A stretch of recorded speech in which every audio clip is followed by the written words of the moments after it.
Bismillahirrahmanirrahim. Assalamualaikum warahmatullahi wabarakatuh. Waalaikumsalam warahmatullahi wabarakatuh. Selamat siang dan salam sejahtera untuk kita semua. Mudah-mudahan Anda masih dalam keadaan sehat dan juga tetap semangat dalam perkuliahan biometri hari ini. Dan saya anjurkan untuk on cam sesuaikan dengan kondisi masing-masing agar saya bisa berinteraksi langsung dengan Anda semua. Dan pada topik hari ini kita akan membahas tentang uji lanjut yang selanjutnya, yaitu uji DUNET, di mana sebelumnya kita sudah membahas 3 uji lanjut yang lain, uji LSD, uji HSD, uji Duncan, dan sekarang adalah uji DUNET. Mudah-mudahan Anda bisa melihat perbedaan uji DUNET ini dengan uji-uji yang sebelumnya. Dan juga untuk materi saya sudah sharekan di Trello-nya masing-masing. Saya harap Anda sudah mulai menghitung di rumah, atau kita bisa coba mensimulasikan kembali menghitung hari ini untuk bisa mengkoreksi beberapa data-data yang kemungkinan juga ada yang bisa kita perbaiki hari ini. Oke. Untuk sebentar ya. Oke, Bu Vita tadi izin tidak bisa hadir karena ada hal yang harus diselesaikan. Jadi mungkin untuk kelas ini akan saya handle. Dan kalau saya lihat sinyal saya ini agak kurang optimum, jadi mohon maaf nanti kalau misalkan suara saya tiba-tiba hilang, Anda bisa langsung potong saja, interupsi agar saya tidak terlalu berbicara berlarut-larut, jadi bisa kita ulang lagi dari awal. Oke, dan langsung saja interupsi juga jika ada yang ingin ditanyakan. Oke, kita mulai. Share screen-nya sudah bisa dilihat? Sudah ya? Sudah, Pak. Oke, terima kasih. Jadi hari ini kita akan masuk ke dalam uji lanjut yang selanjutnya, yaitu uji DUNET. Di mana uji DUNET ini juga sama, intinya dirancang untuk membedakan nilai tengah semua perlakuan. Jadi tetap yang akan dibandingkan nanti adalah minnya dari setiap perlakuan, terutama dibandingkannya dengan nilai min dari kontrol. Nah, di sini kita sudah mulai melihat salah satu karakteristik DUNET. Berarti ini ada kontrol. Coba kita flashback lagi. Ketika ada penelitian yang dikatakan dia sudah punya kontrol, apakah penelitian ini termasuk penelitian terencana atau tidak terencana? Saya minta responnya. Kalau penelitian sudah ada kontrol, apakah penelitian seperti ini bisa dikatakan penelitian terencana atau penelitian tidak terencana? Ini sebetulnya pernah dibahas di pertemuan yang kedua di RAK. Di RAK atau di RAL kalau tidak salah, pertemuan 1-2. Masih ingat?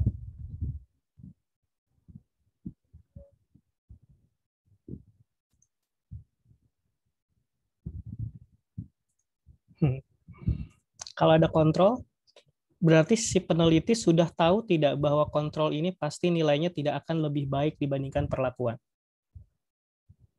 Karena ini akan dijadikan patokan. Berarti terencana atau tidak terencana? Terencana, Pak. Terencana, betul. Artinya ini adalah plan, sudah direncanakan. Karena untuk menentukan kontrol, maka si peneliti juga harus mengkaji dasar teori yang lebih mendalam untuk tahu kontrolnya seperti apa dan lain sebagainya. Nah, berarti uji DUNET ini sangat tepat dilakukan pada saat penelitiannya ada kontrol, yang artinya kondisi penelitiannya adalah terencana. Nah, ini ya, 2 karakter berarti kita sudah ketemu untuk uji DUNET. Kalau sampai sini, sekilas mirip uji lanjut yang mana ya? Yang ada kontrolnya?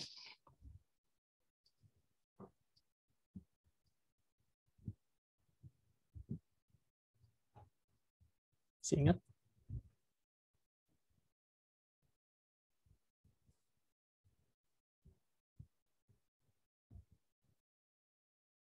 Apakah LSD, apakah HSD, apakah Duncan? Uji lanjut mana yang juga dia tepat untuk dipasangkan dengan kontrol?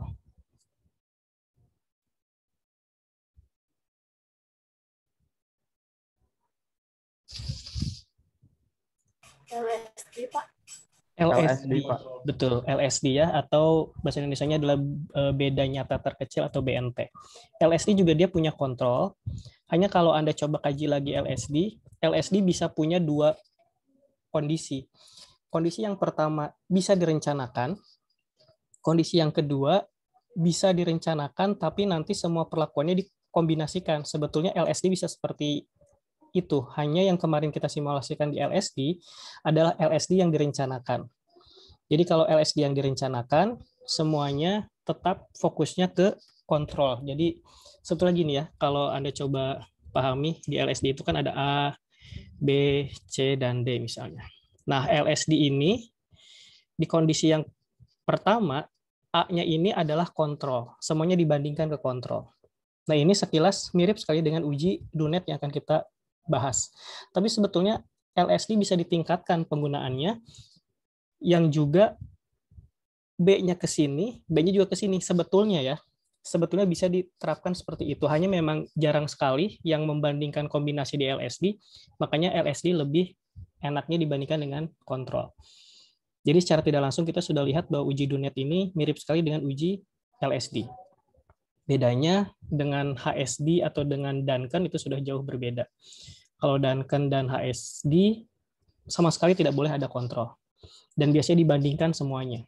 AB, BC, BD semuanya dibandingkan kalau HSD dan Duncan. Sampai sini bisa ketangkap maksudnya? Ada yang mau ditanyakan nggak? Satu karakter dulu. Oke, kalau tidak ada, kita lanjut lagi ya. Berarti kita lebih fokusnya sekarang membedakan Dunet dan LSD saja, karena dengan HSD dan Duncan ini sudah sangat jauh berbeda. Berarti uji Dunet ini juga alat untuk menguji pembanding nilai tengah pelakuan dan kontrol ini sudah tadi, sama saja penjelasannya. Nah, ini fokus yang kedua juga.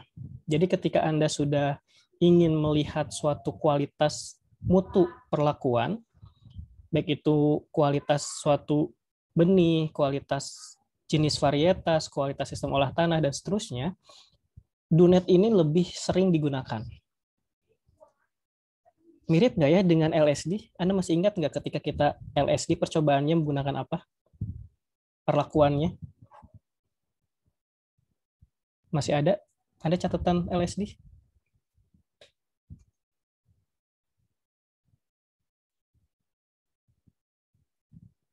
Pemberian hormon, Pak. Pemberian hormon. Yang dibedakan adalah level konsentrasi hormon. Ya, jadi perlakuannya sama, yaitu hormon semua di LSD itu, tapi levelnya dibedakan. Jadi si hormonnya sama, tapi hanya levelnya dibedakan. Dan masih ada kontrol di situ. Nah, dalam kondisi seperti itu, maka LSD lebih umum digunakan. Ya, lebih umum digunakan. Tapi kalau tidak ada permainan level konsentrasi atau tidak ada permainan level suatu treatment, Dunet ini bisa digunakan. Misal ya, kita akan coba lihat studi kasusnya seperti apa. Oke, kita coba next dulu deh. Nah, ini Anda lihat ya. Kasus di sini, kita menggunakan suatu penelitian di mana saya ingin melihat suatu pengaruh berbagai campuran ransum makanan. Di mana perlakuan A, saya anggap sebagai kontrol. Ingat, yang namanya kontrol tidak harus selalu juga tanpa perlakuan, tapi juga bisa diberikan suatu treatment. Hanya treatmentnya di sini adalah tanpa dicampur apa-apa. Jadi hanya ransum makanan saja, murni.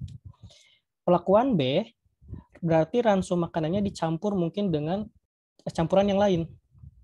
Dalam hal ini tidak memainkan level konsentrasi, tapi sudah beda jenis ya.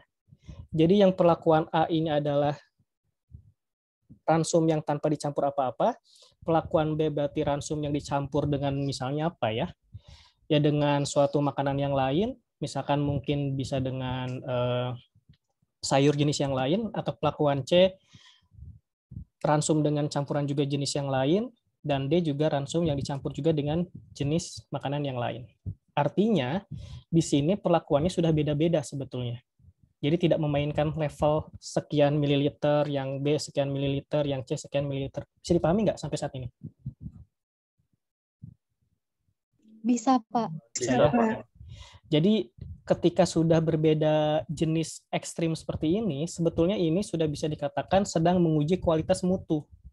Kita mau lihat mutu varietas yang mana sih yang paling oke dalam menambah bobot badan domba dalam satuan kilogram. Tapi dombanya umurnya berbeda-beda. Nah, jadi fokusnya di sini nih. Ini sudah melihat kualitas mutu. Ya, sekilas sama sih sebetulnya di LSD juga kita melihat suatu kualitas perlakuan mana yang paling optimal. Hanya di LSD itu lebih spesifiknya dia memainkan level faktor. Level perlakuannya benar-benar dimainkan. Kalau di sini bukan level, tapi jenisnya juga yang sudah diubah. Kayak gitu ya. Jadi kita sudah menemukan 3 karakter perbedaan DoNet dan LSD. Nah, sekarang gini. Kenapa penelitian ini kok pakai rancangan acak kelompok?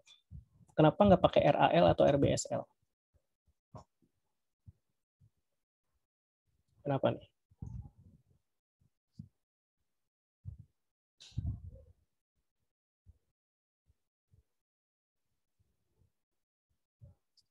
Lihat situasinya, kita balik lagi ke sini. Kenapa dengan contoh kasus seperti ini yang dipakai adalah RAK? Kenapa?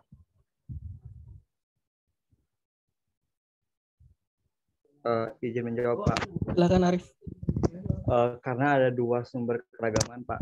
Yang pertama itu tadi yang umur domba, yang kedua yang jenis samsum itu, Pak.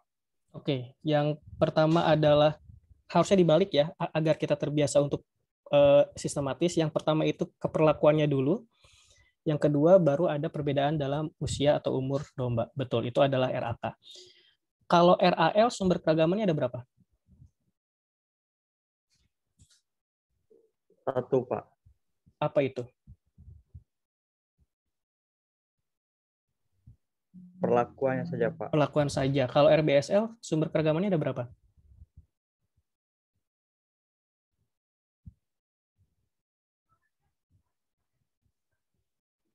3, Pak.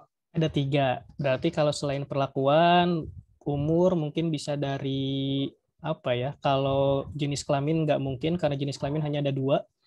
Sedangkan sini perlakuannya sudah ada 4. Berarti mau tidak mau 4, 4, 4 kan seperti itu ya. Jadi ada 4 baris, 4 kolom dan juga 4 perlakuan. Apalagi mungkin yang jadi keragaman domba untuk RBSL yang ketiga. Itu tinggal dipertimbangkan. Oke, sekaligus kita coba flashback lagi. RAL kondisinya homogen atau heterogen?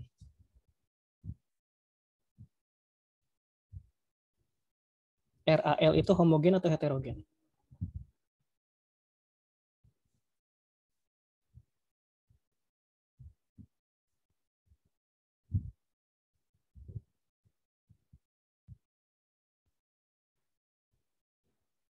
Halo?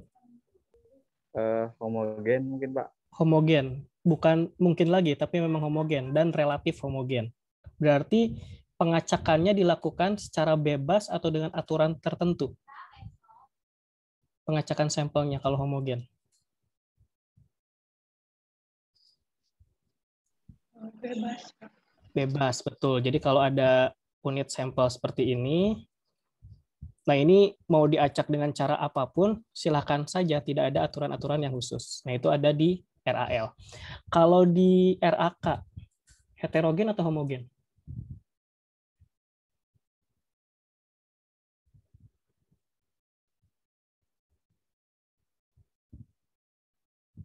Nggak usah bingung-bingung, sumber keragamannya ada berapa di RAK?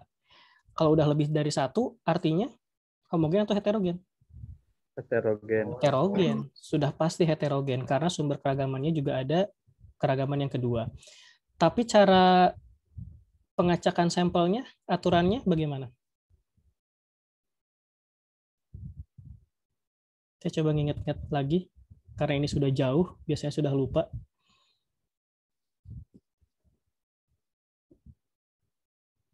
Gimana cara ngacak sampel di RAK?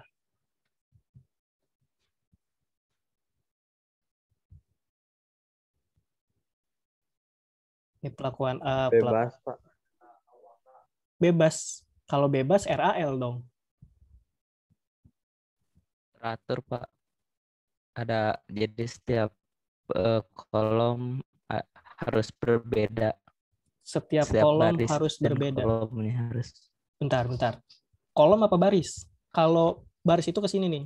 Nah ini dari 1 ke sini nih namanya baris. Kolom, Pak. Oke, berarti yang dilihat adalah kolomnya ya. Karena kita lihat di dalam RAK itu dikelompokkan berdasarkan grup-grupnya sendiri. Dalam hal ini berarti kelompoknya adalah usia, ada kelompok usia mungkin 3 bulan dombanya, ada kelompok usia mungkin 1 tahun, ada kelompok usia domba yang sekian tahun, dan seterusnya. Artinya yang diacak itu yang daerah sini aja nih. Yang A semua diacak, yang B semua diacak, yang C semua diacak. Itu adalah RAK. Berarti kolomnya yang diacak. Sambil ingat-ingat lagi ya. Kalau RBSL, cara pengacakan sampelnya bagaimana?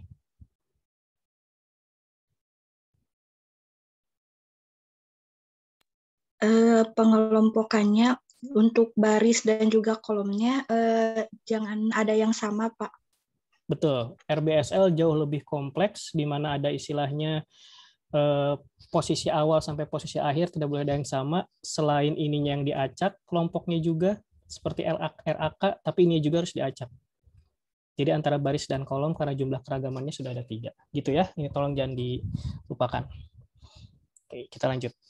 Kita balik lagi ke uji Dunet. Berarti ini kita sudah paham kenapa masuk ke RAK, karena memang ada keragaman yang kedua, yaitu perbedaan usia domba. Mungkin ada kelompok usia domba 1 tahun, 2 tahun, 3 tahun, dan 4 tahun mungkin, karena tidak terlalu dijelaskan di sini. Sehingga didapatkan hasil percobaan seperti ini. Nah, ini sudah hasil pengacakan.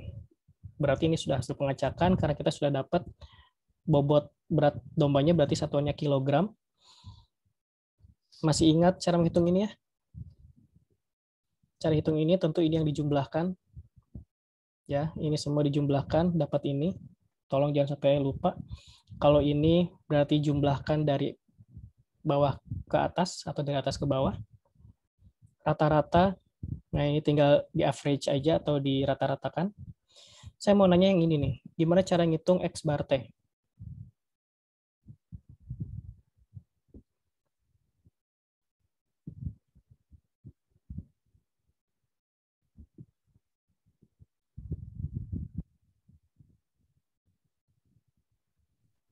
Izin menjawab, Pak. Arif? Rata-rata dari jumlah perlakuan, Pak. Rata-rata dari jumlah perlakuan, berarti X bar A ditambah X bar B ditambah X bar C ditambah X bar D dibagi 4, seperti itu. Bapak mohon maaf. Oke. Izin Izin menjawab. menjawab, Pak. Oke, siapa aja boleh. Untuk X bar T itu sigma XT dibagi jumlah perlakuan, Pak. Sigma XT dibagi jumlah perlakuan. Tadi ada suara lagi selain Ade Sarah, siapa?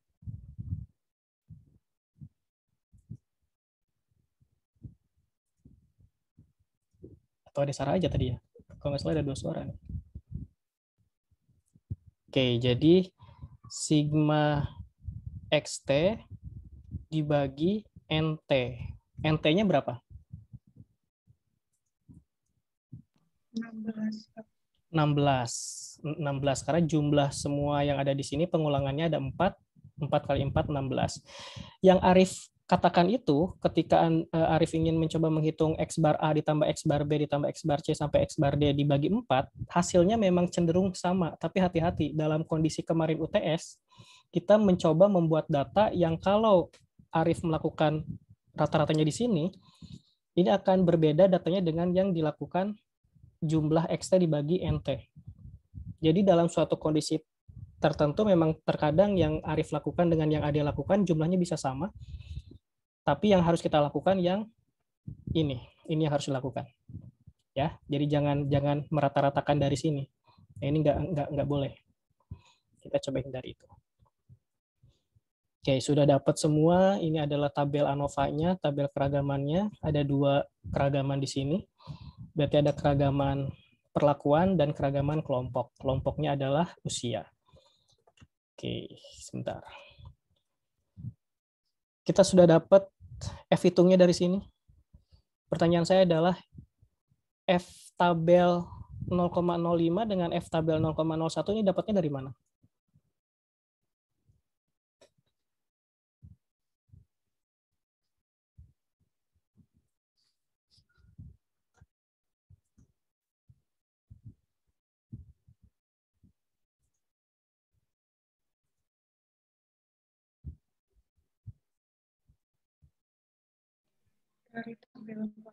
Dari tabel, betul, tapi cara baca tabelnya data mana yang digunakan agar kita tahu bahwa data yang diambil dari F tabel itu adalah di 0,05 sekian dengan 0,01 sekian.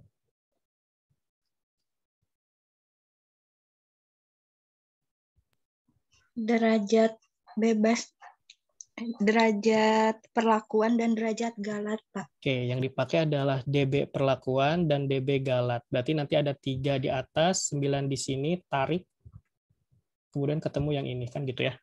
Oke, kita sudah dapat F tabelnya dengan cara yang tadi sudah dipaparkan. Dengan F hitungnya sudah dapat, kesimpulannya apa?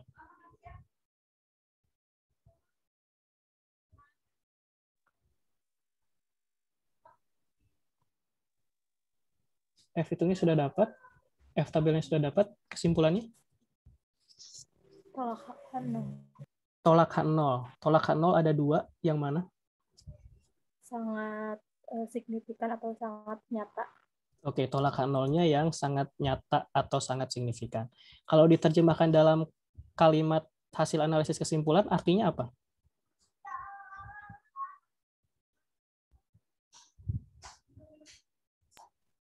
F hitung lebih dari F 0,01, Pak. Oke, kalau itu masih ke interpretasi tabel ya. Kalau kita mau terjemahkan dalam bentuk kalimat kesimpulan, kalau tolak H0, artinya apa? Kalau dijabarkan dalam bentuk deskripsi, suatu jawaban hipotesis.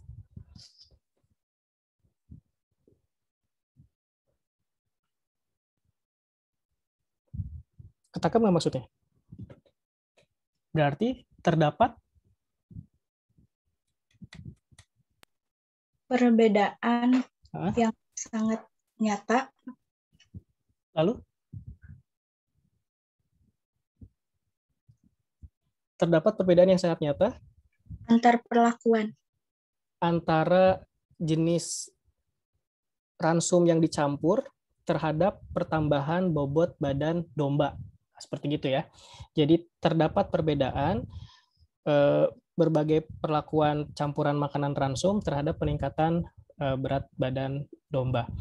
Jadi kesimpulannya tadi sudah, oke, F hitung berarti lebih besar dari F 0,01, betul. Nah, ini mungkin kalau mau dijabarkan bisa seperti ini juga. Artinya pemberian 4 macam campuran makanan yang berbeda berpengaruh sangat nyata atau sangat signifikan terhadap pertambahan bobot badan domba. Nah, berarti di sini tolak H0. Berarti kalau tolak H0, maka kita wajib lanjut ke uji lanjut yang selanjutnya. Kecuali kalau kesimpulan analisisnya adalah terima H0, maka Anda tidak perlu melakukan uji lanjut. Seperti itu. Nah, berarti kita sudah tahu 4 macam perlakuan ini semuanya berbeda. Hanya pertanyaannya adalah mana yang lebih optimum memberikan respon yang baik, yang paling baik terhadap pertambahan bobot badan domba. Makanya itu yang harus kita lakukan dengan uji lanjut. Berarti sekali lagi saya coba ingat dari pertemuan pertama, untuk bisa menentukan uji lanjut ada 2 alternatif. Alternatif yang pertama, Anda hitung koefisien keragamannya, ya, hitung si kakaknya. Kalau kakak kecil, uji lanjutnya apa? Silakan diingat lagi, itu pertemuan pertama kalau tidak salah. Kalau kakaknya sedang, uji lanjutnya apa? Kakaknya tinggi, uji lanjutnya apa? Itu kalau pakai koefisien keragaman. Alternatif yang kedua, ini bisa langsung dipilih uji lanjutnya mau yang mana dengan catatan peneliti sudah paham karakteristik dari setiap uji lanjutnya. Apakah ada kontrol, apakah tidak ada kontrol, apakah mau dibandingkan semuanya dengan kontrol atau mau dibandingkan semuanya tidak hanya dengan kontrol dan seterusnya. Nah, itu juga bisa digunakan sebagai cara memilih uji lanjut. Bisa dipahami ya? Jadi alternatifnya banyak. Oke, kita akan coba simulasikan uji DUNET untuk perlakuan yang pertama, terutama perlakuan A sebagai kontrol, dengan perlakuan yang lain. Dalam hal ini kita coba A ke B dulu ya. Oke, kita akan coba yang ini dulu berarti. Nah, kita akan coba yang ini dulu. A ke B, A ke C, dan A ke D. Kita coba A ke B dulu. Nah, di sini seperti biasa ada hipotesis, berarti hipotesis untuk uji lanjutnya. Kira-kira ada berapa jumlah hipotesis HA untuk uji lanjut ini? Kebayang nggak? Ada berapa HA untuk uji lanjut yang akan kita lakukan?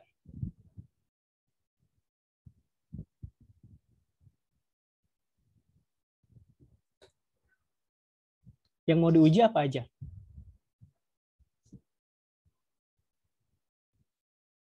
Balik sini, balik sini. Yang mau diuji ada apa saja?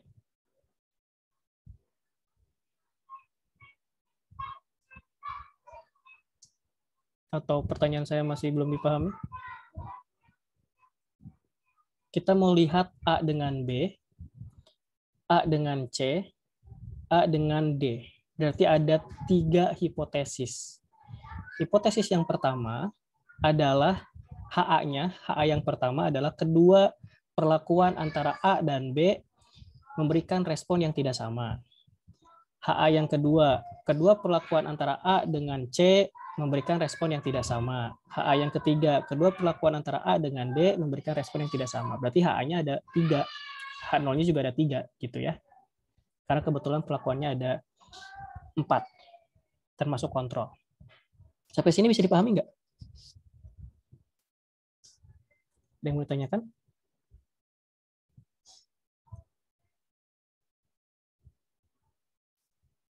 Gimana? Selanjut. Oke, kalau tidak ada pertanyaan. Nah, ini adalah tabel kaidah pengujian hipotesisnya. Di sini kita sudah bisa melihat perbedaan antara antara LSD dengan HSD yang keempat. LSD dan HSD. LSD dan DUNET. Bedanya kalau di LSD, hasil analisisnya dibandingkan dengan apa?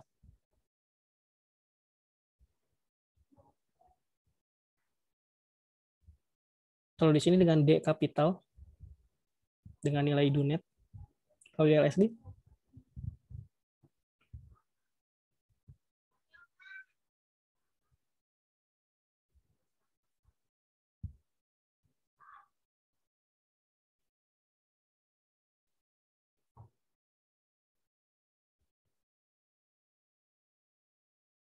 Dengan LSD, Pak. Dengan LSD. Di LSD dengan LSD, di HSD dengan HSD, di Duncan SSR ya, kalau tidak salah, saya lupa lagi di Duncan. Kalau di DUNET dia dengan nilai D kapital atau nilai DUNET.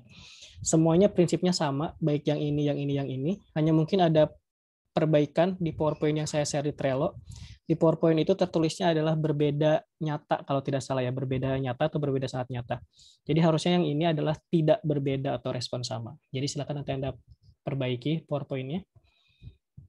Dan kita lanjut dengan cara melihat atau mencari nilai baku distribusi DUNET. Nah, di sini hati-hati ya. Di sini ada D kecil, ada D besar. Kalau yang akan dibandingkan dengan nilai mutlak adalah D besar, nilai DUNET-nya. Tapi kalau yang sedang kita cari sekarang, ini belum masuk ke D kapital, tapi D kecil dulu, yaitu nilai baku distribusi DUNET.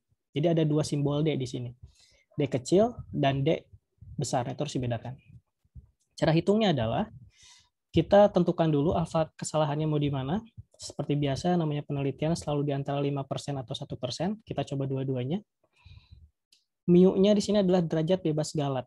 Masih ingat derajat bebas galatnya nilainya berapa tadi? 9, Pak. 9. Kalau P-nya, derajat bebas perlakuan? 3. Betul. Nah, di sini hati-hati nih, ada perbedaan simbol. Kalau di tabel keragaman analisis ANOVA kan namanya derajat bebas perlakuan itu adalah mu P. Kalau di sini P saja.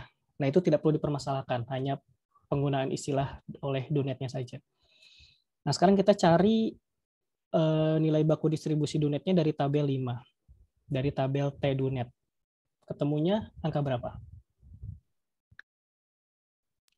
2,34. 34 untuk 5%. Dan 1%-nya berapa? 3,35. 3,35. 3,35. 3,35 atau 3,4 ya? Sebentar. 3,40. 3,40. 3,4 berarti kan ya, 3,40. Oke, jadi 2,37 dan 3,4 atau 3,40. Oke, ini ada koreksi berarti karena tadi data awalnya seperti ini. Jadi silakan dikoreksi. Oke. Ini nggak usah, ini hanya untuk mengingatkan. Nah, di sini kan jatuhnya 3 Berarti jatuhnya di 2,37 dan 3,40. Itu ya. Oke. Lanjut lagi. Baru sekarang kita ingin menghitung SD bar atau galat baku rata deviasi. Rumusnya masih sama dengan rumus-rumus sebelumnya, masih pakai KTG dengan pengulangan. Ya, ini rumusnya, tapi nanti Anda tolong biasakan bedakan simbol antara akar kuadratnya sampai bawah dengan akar kuadratnya yang biasanya juga cuma di atas. Nah, ini juga berbeda, hati-hati ya. Oke, lanjut saja. Pengulangannya yang RA ada berapa tadi?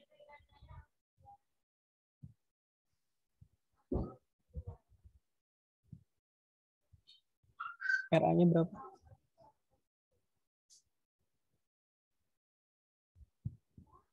4. 4. RB-nya? 4. Juga. KTG-nya tadi sudah disebutkan 1,944.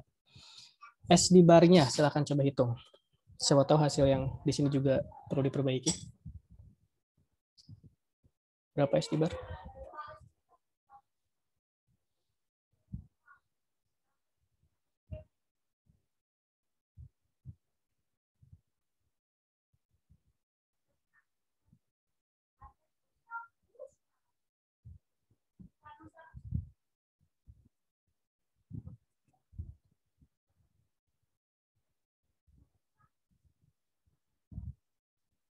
Berapa?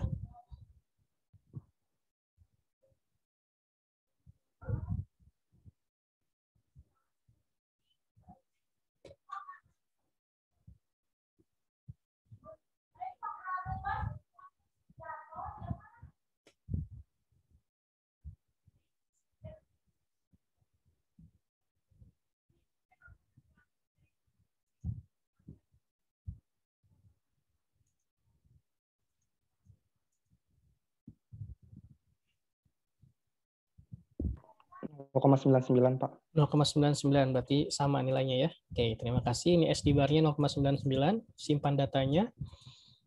Kita lanjut lagi ke perhitungan selanjutnya.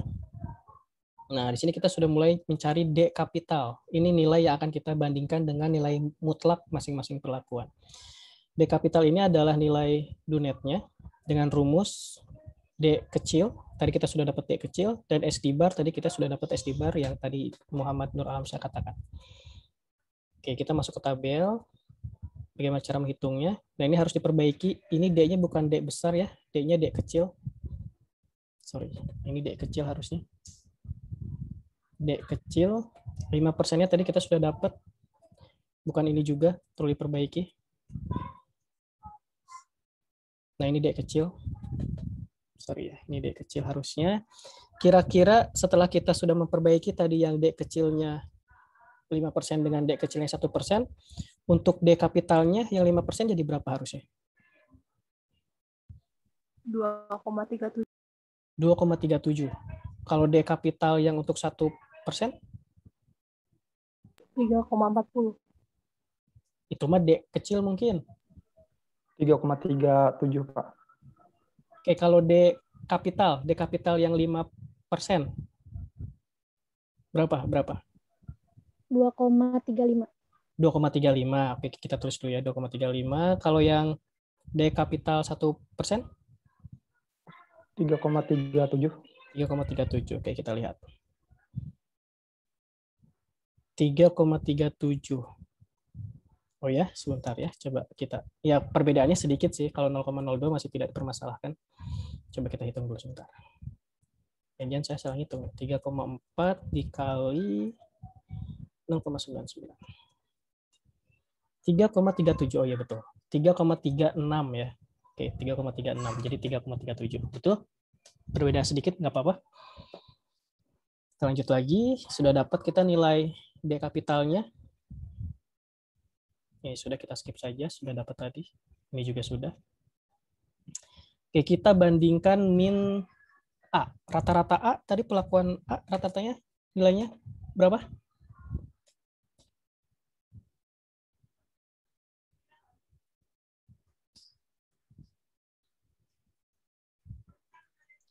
3,25. 3,25. Kalau rata-rata B? 4,75. 4,75. Berarti nilai mutlaknya berapa?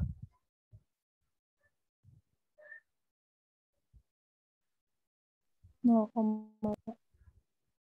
Sorry, bisa diulang suaranya?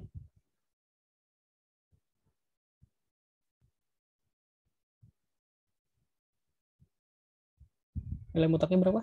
1,5, Pak. 1,5. Oke, tadi D kapitalnya sudah dapat, kita perbaiki D kapitalnya 2,34 dan 3,37 ya, bukan 3,35 kalau kita mau samakan. Dengan nilai mutlak 1,50 untuk nilai mutlak A dan B. Kesimpulannya apa?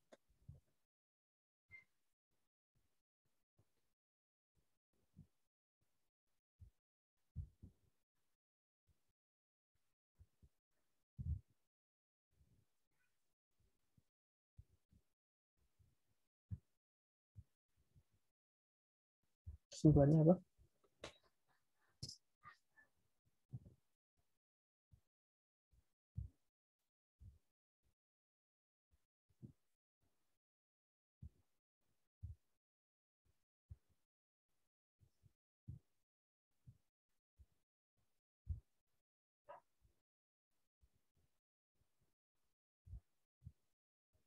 Halo.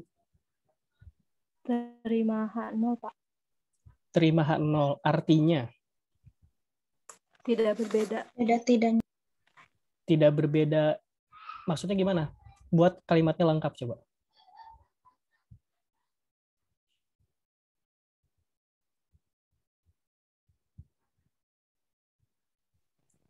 Kedua perlakuan yang dibedakan memberikan respon yang sama. Kedua perlakuan yang mana? B dengan A. Oke. Kedua perlakuan A dan B memiliki respon yang sama atau tidak berbeda sama sekali. Nah, untuk tolak H0 tidak ada signifikan dan sangat signifikan ya. Yang signifikan sangat signifikan adalah ketika menerima HA. Oke, berarti ini kesimpulannya sudah dapat. Untuk yang A dan B, mana kesimpulannya? Nah, ini berarti H0 diterima, itu tidak berbeda. Artinya kedua perlakuan A dan B memberikan respon yang sama terhadap penambahan bobot berat badan domba. Oke, untuk selanjutnya saya ingin Anda coba hitung hipotesis selanjutnya untuk hipotesis A dan C dan juga A dan D. Silakan.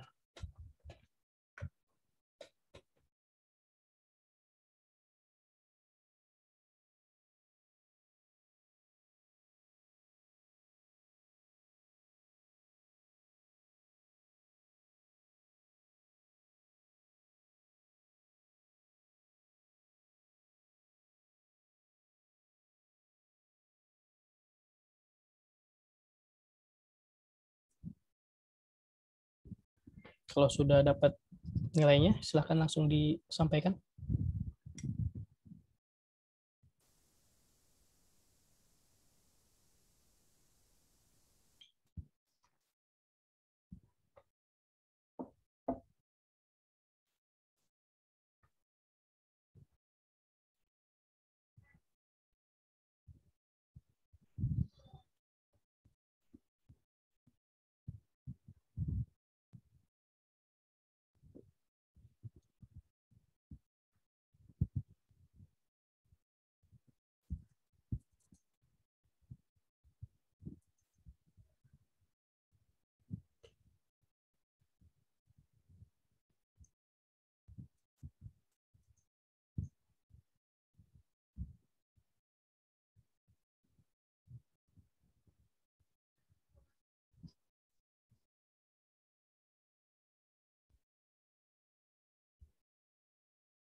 Sudah dapat?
Kayaknya curiga Anda ngitung lagi SD bar ya? Enggak kan? Oke. SD bar nggak usah dihitung. Nilai D kapital juga nggak usah dihitung. Jadi kesimpulannya A dan C bagaimana? Nilai mutlaknya dulu deh. Nilai mutlaknya berapa? 5,25. 5,25 betul kesimpulannya. Tolak H0. Tolak H0. Yang mana? Tolak H0. Sangat nyata. Tolak H0 artinya berbeda sangat nyata. Oke. Kalau nilai A dan D, nilai mutlaknya berapa? 1,25. 1,25. Kesimpulan? Terima H0. Terima H0. Lalu, perlakuan mana yang lebih optimal dalam memberikan respon penambahan bobot berat badan domba?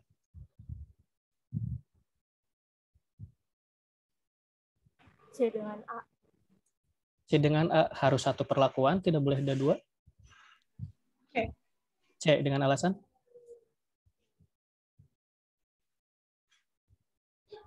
Rata-ratanya lebih tinggi, Pak. Rata-ratanya lebih tinggi. Tapi memang sebelum mengarah ke C, kita lihat dulu mana yang berbeda sangat nyata. Itu kebetulan di sini hanya A sampai C saja. Sorry, A sampai C. A dengan C. Lalu kita tentukan di antara A dan C, tidak mungkin A karena A-nya kontrol. Dan memang min-nya juga C yang paling besar. Jadi C yang lebih optimal. Gitu ya. Kecuali kalau A dan C berbeda sangat nyata, A dan D juga berbeda sangat nyata, berarti antara C dan D kita lihat juga ke min-nya. Kebetulan min-nya juga yang paling besar masih C. Gitu ya. Oke, pertanyaan selanjutnya. Apakah untuk Dunet ini SD bar dan D kapital harus dihitung ulang atau tidak perlu sebetulnya? Tidak perlu, Pak. Yakin? Kalau ulangannya beda?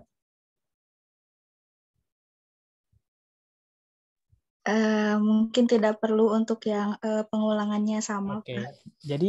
Jadi Anda jangan langsung mengklaim karena kita perkuliahan hari ini kita tidak menghitung lagi SD bar dan tidak menghitung lagi D kapital. Ketika UAS nanti tiba-tiba dihadapkan dengan data yang pengulangannya tidak lengkap, Anda malah tidak menghitung. Jadi kalau pengulangannya sudah mulai tidak ada, tidak lengkap datanya, berarti Anda tetap harus menghitung SD bar satu-satu dan juga D kapitalnya satu-satu. Siapa tahu data D kapitalnya juga beda. Gitu ya. Nah, itu saja mungkin untuk yang uji hari ini. Sebetulnya jauh lebih singkat. Siapa yang bisa menyimpulkan intinya perbedaannya apa dengan uji-uji yang lain? Dunet karakteristiknya apa saja?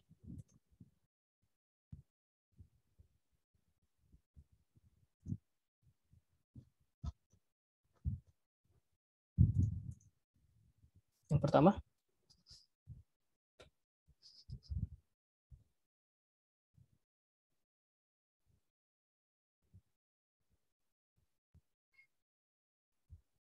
(45 menit yang lalu, belum 1 minggu yang lalu nih. Cocok digunakan untuk percobaan pengujian mutu, Pak. Cocok untuk dilakukan untuk pengujian mutu. Maksudnya mutu itu adalah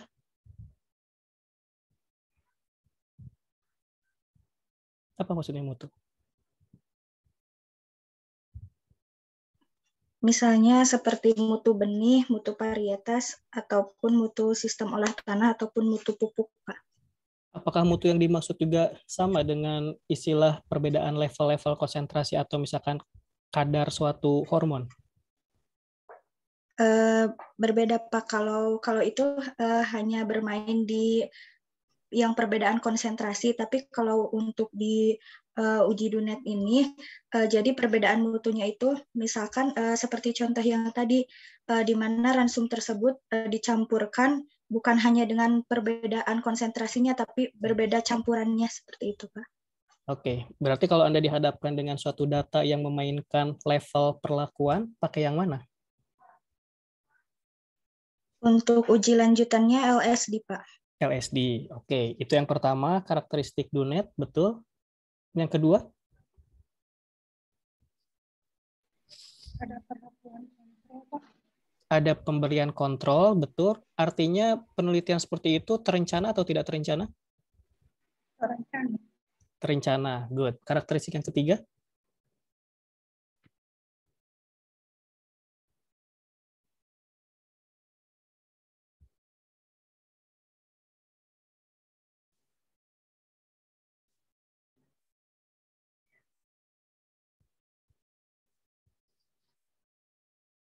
Apa? Karena ini biasnya sebetulnya dengan LSD sih, yang paling bias itu dengan LSD. Silakan coba pembeda yang ketiga sebagai karakteristik DUNET agar berbeda dengan LSD, apalagi?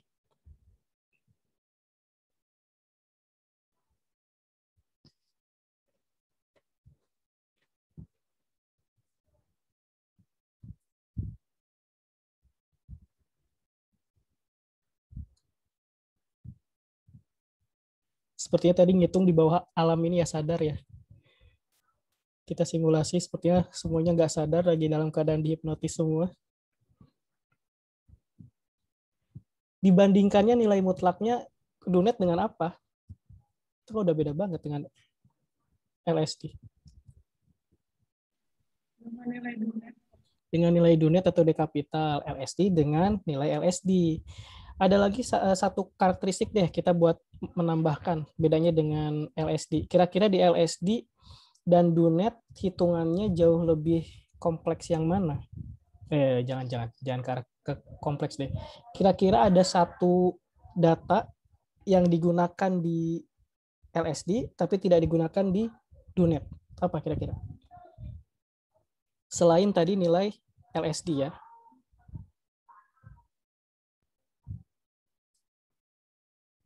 Coba cari data apa yang digunakan di LSD tapi tidak digunakan di DUNET.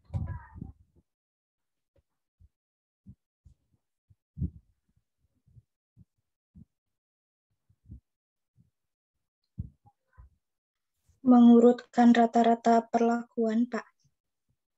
Mengurutkan rata-rata perlakuan. Oke. Kebetulan sih kalau LSD-nya memang yang terencana, yang dengan kontrol, sebetulnya mau diurutkan nggak juga sebenarnya nggak masalah sih ya. Kalau Anda mau coba-coba keluar dari aturan yang kemarin LSD kita lakukan, sebetulnya ketika dia sudah terencana, itu nggak diurutkan juga nggak apa-apa sih sebetulnya. Ya tapi itu it's okay lah. Diurutkan oke, tapi penekanan saya adalah data apa yang digunakan dalam LSD tapi tidak digunakan di DUNET.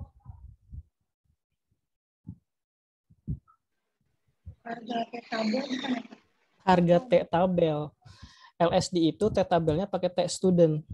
Nah, kalau nilai T di DUNET, dia punya tabelnya sendiri. Nah, itu yang juga membedakan. Ya. Jadi karakteristiknya banyak sekarang. Ada 4 pembeda DUNET dan LSD.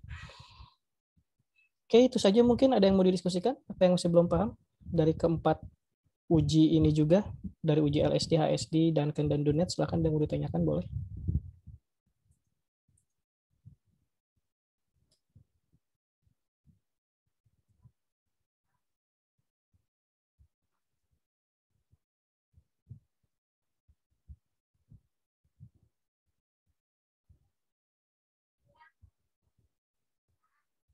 Ada yang mau ditanyakan? Kalau misalnya menentukan uji lanjut dengan melihat jenis rancangan percobaannya bisa nggak ya? Menurut Anda bagaimana? Misalnya kalau RAK cocoknya sama ini, RBSL cocoknya sama ini. Bisa nggak seperti itu? Menurut asumsi Anda setelah kita sudah menempuh berbagai rancangan percobaan dan juga uji lanjut?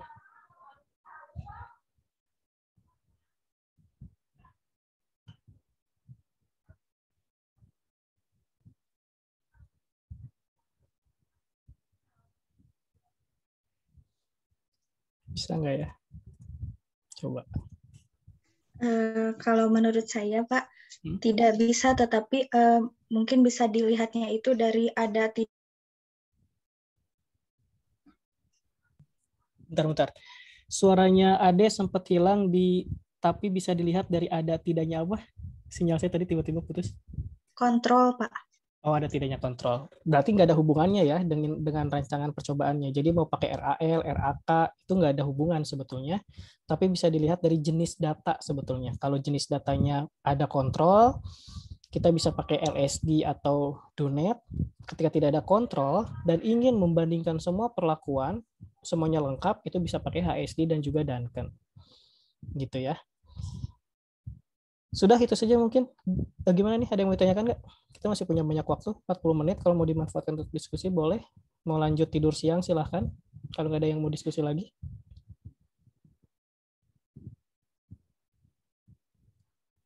Cukup? Sudah siap untuk ujian selanjutnya? Puas? Kalau disuruh ngitung uji lanjut yang mana?